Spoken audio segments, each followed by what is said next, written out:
When we look at the livestock commodity, 50% of the global agriculture output in value terms will come from livestock in the next 10 years. Currently, we're at 40.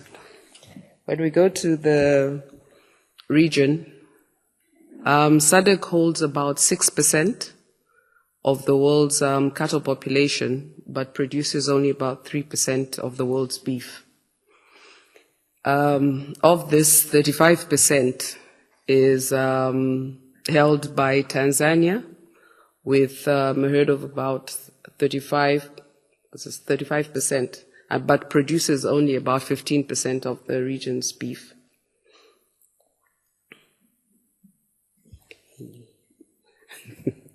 Sorry, I've got a problem with my eyes. South Africa is Africa's largest beef producer, ranking at 13 globally, with a market share of 2%. SADC, in the last 2015-2016 drought, lost about 1% of its total cattle population.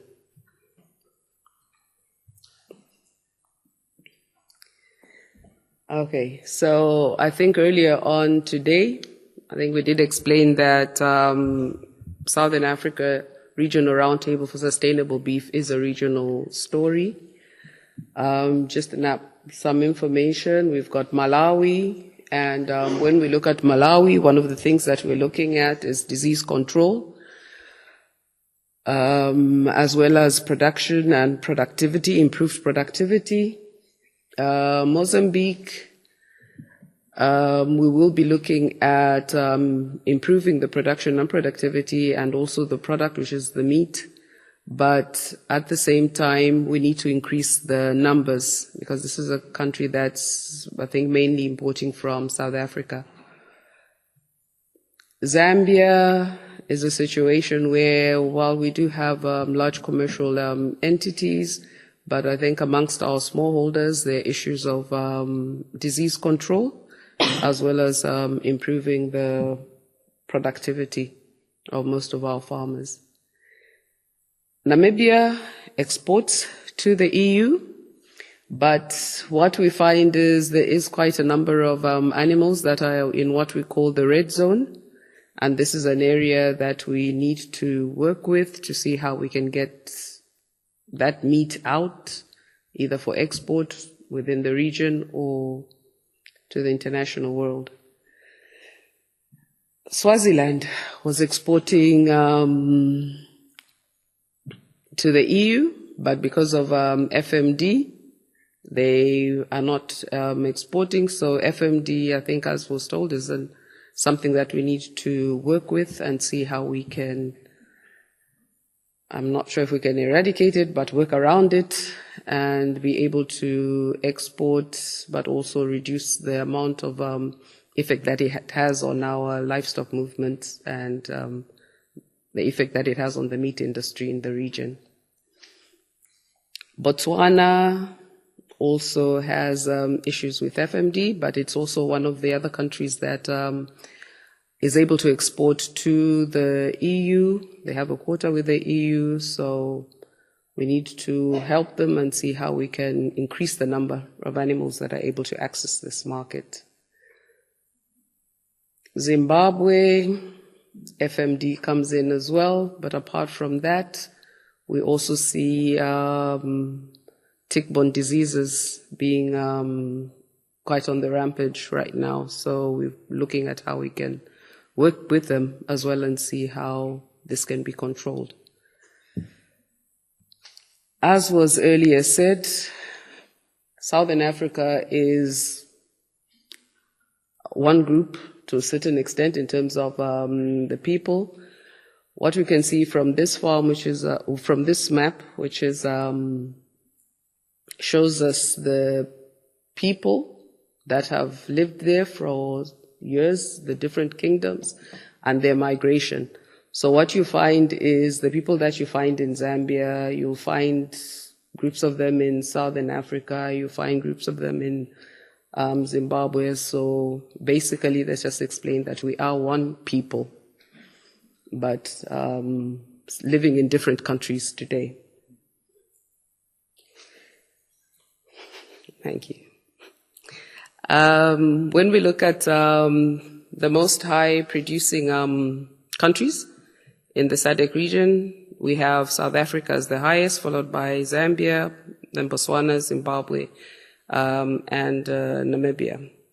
But in terms of exports, we have South Africa exporting the highest, and surprisingly enough, followed by Mozambique, Lesotho, Namibia, and Swaziland. The countries that import most of our beef are the Netherlands, Spain, the United Kingdom. Namibia does import quite a bit of beef as well, and Belgium. Okay, thanks, Christine. I'll take over from you now. Just to analyze the strengths, weaknesses, opportunities, and threats that we have in Southern Africa and as a Southern African Roundtable. Agriculture is used to diversify and drive the economy. Strengths I'm starting with. Population growth and urbanization is driving the consumption of beef. Beef byproducts such as offals are a delicacy in Southern Africa, and we have an immensely diverse and rich animal stock. If we move to our weaknesses, poor infrastructure and transport networks, high cost of setting up and maintaining infrastructure, high dependence on government and donor financial support. Now, I always stop at this. In most of Africa, we have the legacy of colonization from many years ago, and the governments controlled everything that happened. And with the advent of independence, a lot of decisions made were political, and the people expected things for free. So what happens is it started off with governments. Governments then stopped providing because they ran out of money, and then there's been a lot of donor community financial support. Now, the problem with the donor community, whilst it's appreciated what they do, is that a lot of the projects that come to Africa are thought up thousands of miles away. And when the funding runs out, so does the project. You tend to find that NGOs, sorry, Christine, in these countries, as soon as the project's finished, they go, because you've got a situation where you've got someone whose job is they're not allowed to generate a profit, trying to teach a farmer how to generate a profit. And because of the way that the donor community work, they don't give money or deal directly with the private sector. They're only just changing this status now. So we tend to get pushed out of the space where the smallholder farmer is. Another weakness is limited access to financial services. Again, because there's no traceability, a bank is not going to lend against an animal, because, you know, I bring my 20 animals here and the bank lends me money, and then I drive them to Christine's farm tomorrow, and then the bank goes there and sees the same 20 animals and then lends her money as well. Coming to opportunities, beef will benefit regional and international export opportunities. Beef production will be driven by increasing use of ICT, something that was we talked about this morning. There are other products like live cattle grading that we'll also be dealing with. Rural farmers remain a dominant consumer segment. Increased urbanization and population growth will continue to drive demand in beef. Threats, El Niño and La Niña, there's supposed to be an A there. You know, in the past we'd have the odd drought here and there. We had a devastating drought in 1992 where we culled half the national herd in Zimbabwe. But it seems as if now it's a common occurrence. There's either El Niño there or a La Niña year, and I don't understand why that is, but it is certainly a threat to us. Food security, obviously a challenge for the region. You find that large-scale agriculture, whether it be individual or corporate, is not very high, with the exception of South Africa. Livestock diseases are a problem. When governments have no money, they tend to brush diseases under the carpet. So the press will be telling you there's an outbreak of theileriosis, but the government will be saying there isn't, although there'll be pictures of cattle that have died from these diseases. cattle feed, there's a big move towards the whole element of feeding cattle.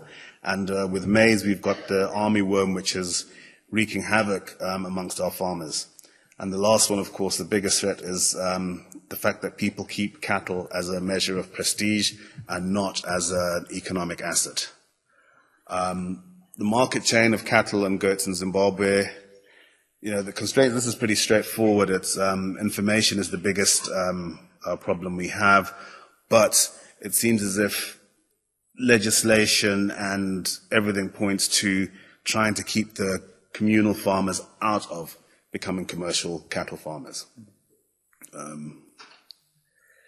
Talking specifically about the Southern African Roundtable, it was launched in Malawi. The members are Malawi, Zambia, Swaziland, Namibia, Mozambique, South Africa, and Zimbabwe. Our objectives are a unified body with regard to the beef sector involving all the participating member states and realizing that their independence is there and that we should come together to solve our problems. Specifically, we bring together, coordinate multi-stakeholder actors and interests, advocate for greater recognition and investments. Advocacy at government level is something we're trying to coordinate, where we come up with a combined position for Southern Africa so that our different governments fall into line. Stakeholders will avoid replication. I think they should replicate. So if there's a project or something that's worked well in Zambia, we should look at replicating it in Zimbabwe to the best of our abilities, rather than spending 5 years to come up with the same thing that they were doing 5 years prior to us. Partners in the sector will have a platform where they can share experiences, lessons, and challenges and have collective solutions to rescue the situation out of the threats surrounding the sector. To date, we have a board which is in place for the next 2 years. It was elected into being a month ago, just over a month ago. We have a president, a vice president, and a treasurer. The committees that we have, which is led by one of those three, is finance and resource mobilization, admin and communications, and technical. We're recruiting members across the value chains. For example, in the Zimbabwean roundtable, the board consists of producer, animal health company, advocacy expert, a banker, and an abattoir, the off-taker, and a research institution. Countries are at different levels. And we work with consumers on information, on quality and grading of meat, awareness campaigns, and marketing systems. We can talk about also, we're using a lot of IT. We're taking systems that are out there in the world and just picking what we can take from them. So we're not actually having to invent anything. We're not reinventing the wheel. We're just taking parts of what the rest of the world is doing and using them in our situations. Oh, sorry. I'm moving on my computer, sorry about that. After that quick spiel, I'll just talk about our conception to consumption model. Now, what we're saying in Africa is predominantly in most African countries, history has worked against us. The small-scale farmer, which is the majority of the animals that have always been on the continent, have been held back as not economic assets, but idle assets. Now, what we've got to do is, the first thing we've got to do is capacity build the farmer. I think the farmers need to understand that their animals are worth something. Because they haven't been brought into a commercial environment, they believe that an animal is only sold in times of hardship. You wouldn't believe the number of people that have animals in Africa that die of old age. Forget about disease, purely because it's not going to be sold. The farmer will sit and watch this animal grow older and older and older and eventually die and say, it died. The meat will be buried or burnt, and that's it. So people don't realize that commercial value. The economics of it. It is cheaper to farm cattle in some of our more arid regions than it is to grow maize, whereas people will insist, with the government's insistence, to try and grow maize, which they'll never make any money on. The second thing we do is training in public animal health care, primary animal health care at Extension. What basically has happened is a farmer will be able to tell you the life cycle of a disease. On Monday it will do this. By Tuesday it'll be doing that. By Thursday it'll be doing that. By Sunday it's dead. They understand what happens and they can pick up at the first sign of disease what's happening to an animal, but they can't tell you what the disease is called, and they can't treat the disease. So through primary animal health care, with detection, they can report in and the diseases can be dealt with and mortality rates can go down. We also teach the guys about natural resources, management and nutrition. The great thing about coming here is Southern Africa is, for some reason, it's all about the feedlot. People think if you don't have a feedlot, then you can't take an animal to an abattoir. To the extent that the donor community and the NGOs are building single animal feedlots on people's farms. This is absolutely ridiculous. I think maybe it's come about as a result of the fact that although South Africa produces 2% of the world's beef, I'd say 95% of that is feedlot based.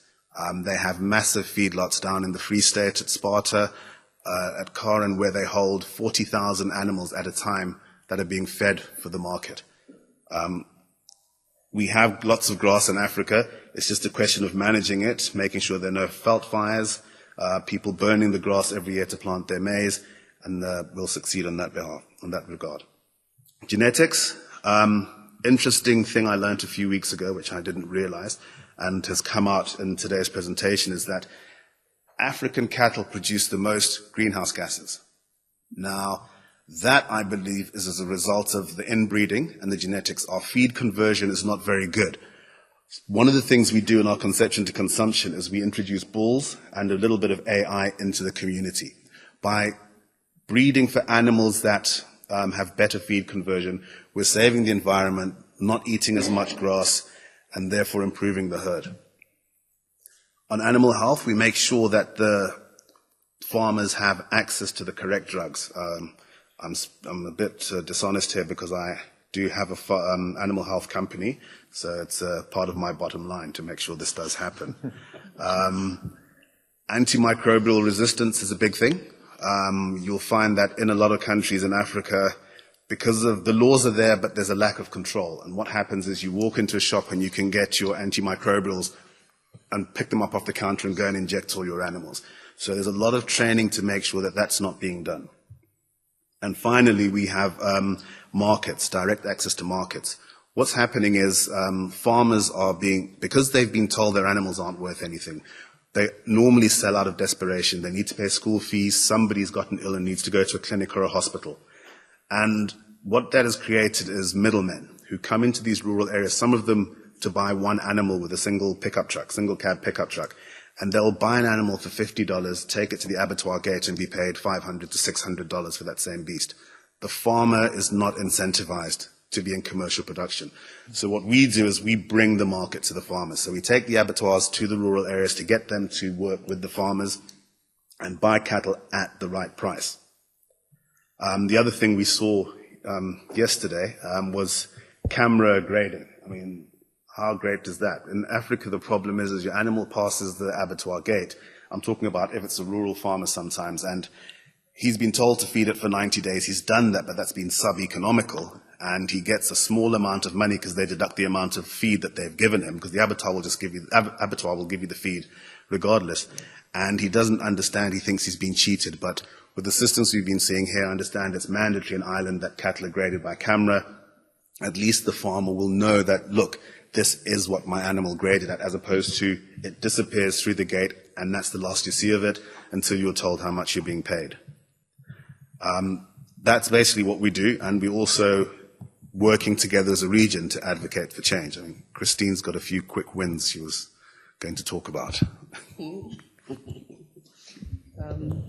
I think it's the issue of the apps. We've got about 4 applications that we're developing. One of them is the live cattle grading. So we're basically trying to put up a grading system that will look at the live animals. Another one is called Farming Solutions. And this is where we guide the farmers step by step on how to produce certain crops. We've got a business solutions app, and this will basically try and help the farmers to manage their farms from a business point, input, output. And then we've also got an extension solution, which will look at information, weather, soil testing, diseases, marketing. So these are just some of the apps that we are trying to put together to help the farmers. Thank you.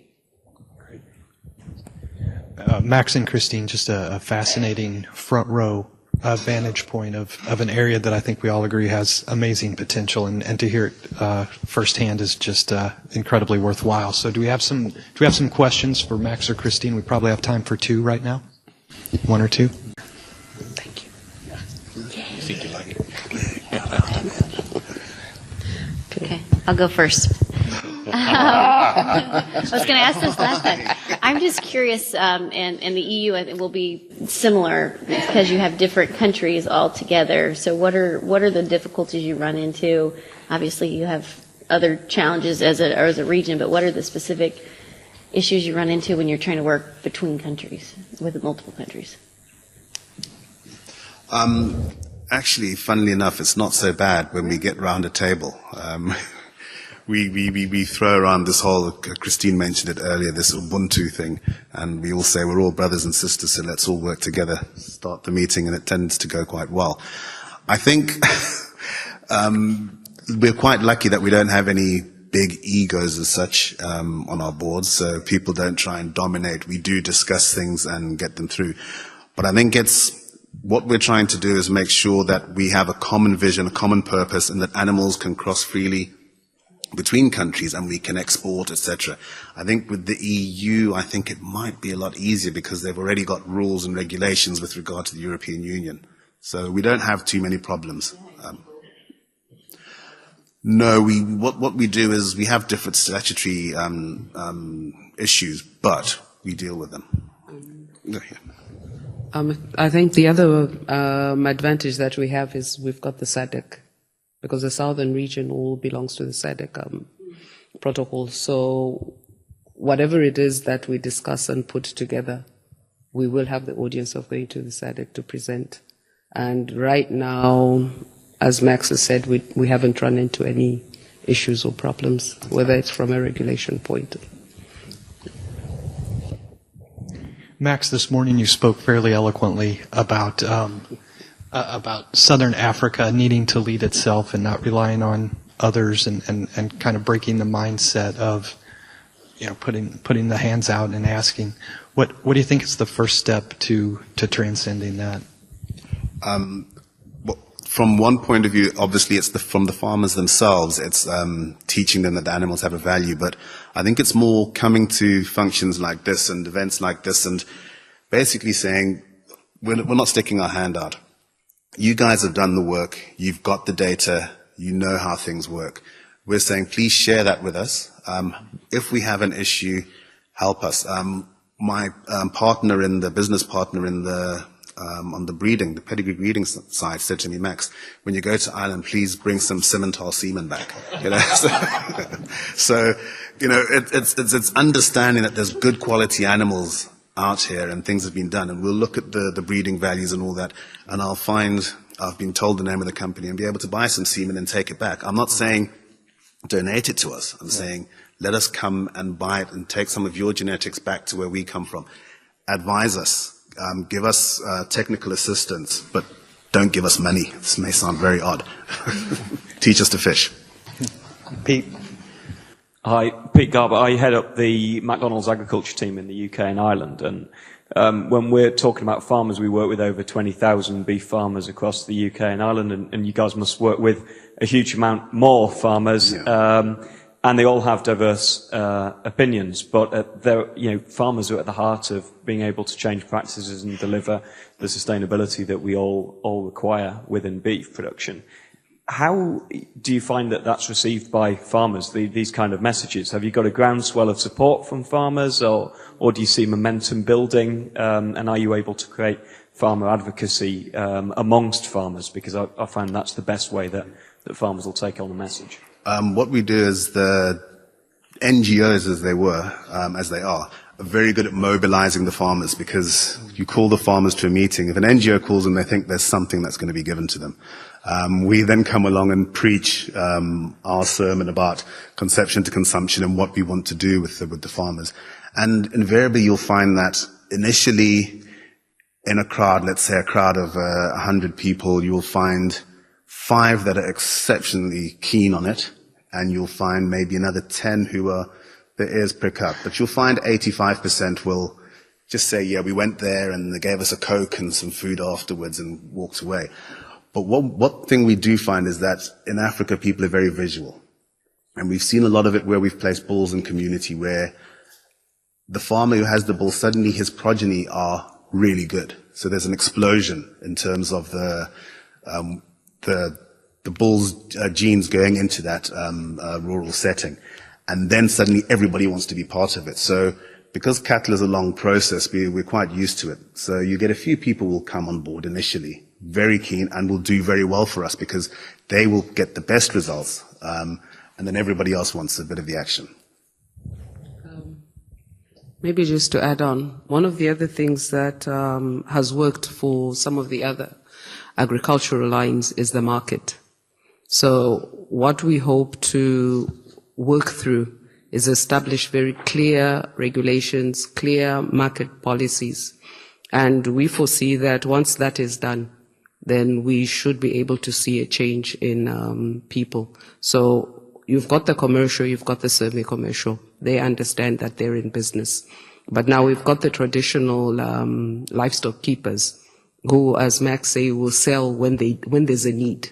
So we would want to bring these in to sell when they need to sell because the animal has reached the market value. But then we need to make sure that the marketing system is very clear and that they'll be able to take their animals and get what is the value for it. And work with the banks so that they can keep the money in the bank.